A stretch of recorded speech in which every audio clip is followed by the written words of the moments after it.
Assalamualaikum warahmatullahi wabarakatuh. Kenalkan, nama saya Elis Raffianingsi dengan NPM 207064516022 dengan mata kuliah Algoritma dan Pemrograman Ruang 1 dengan dosen Bapak Yunan Fauzi Wijaya, Sarjana Komputer, Magister Manajemen Sistem Informasi. Saya di sini akan menjelaskan tentang fungsi dalam program C++. Pengertian fungsi dalam program C++. Fungsi adalah sekumpulan perintah yang dapat menerima argumen input dan dapat memberikan hasil output yang dapat berupa nilai ataupun sebuah hasil operasi. Fungsi merupakan suatu bagian dari program yang dimaksud untuk mengerjakan suatu tugas tertentu dan letaknya terpisah dari program yang memanggilnya. Fungsi merupakan elemen utama dalam bahasa C karena bahasa C sendiri terbentuk dari kumpulan fungsi. Dalam setiap program bahasa C, minimal terdapat satu fungsi yaitu fungsi main. Fungsi banyak diterapkan dalam program-program C yang terstruktur. Saya di sini akan menjelaskan tentang fungsi void dan non-void. Fungsi void. Fungsi void adalah sebuah fungsi yang ada dalam sebuah bahasa programan C. Fungsi ini juga disebut sebagai prosedur.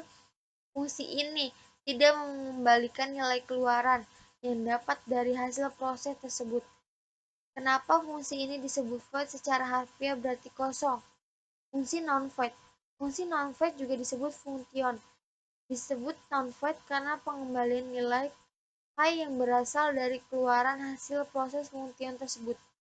Ciri-ciri dari jenis fungsi non-void adalah ada keyword return, ada tipe data yang mengawali fungsi. Tidak ada keyword void memiliki nilai kembali. Dapat dianalogikan sebagai suatu variabel yang memiliki tipe data tertentu sehingga dapat langsung ditampilkan hasilnya.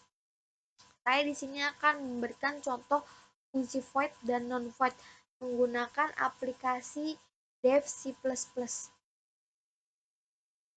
Nah, aku di sini udah buat contohnya, yaitu ini non-void dan di sini ini void. Nah, ini non-void dengan hasil ini.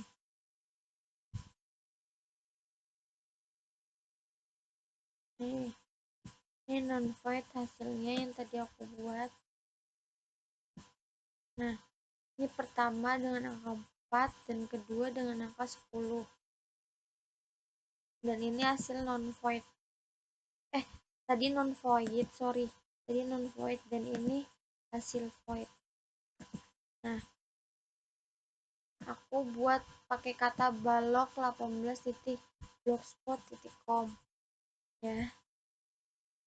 Sebanyak 10. Sama banget hasilnya.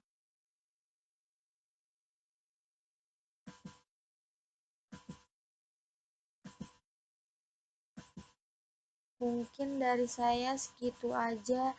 Apabila ada kekurangan, mohon dimaafkan, dan apabila ada kesalahan minta dikoreksi. Kurang lebihnya mohon maaf.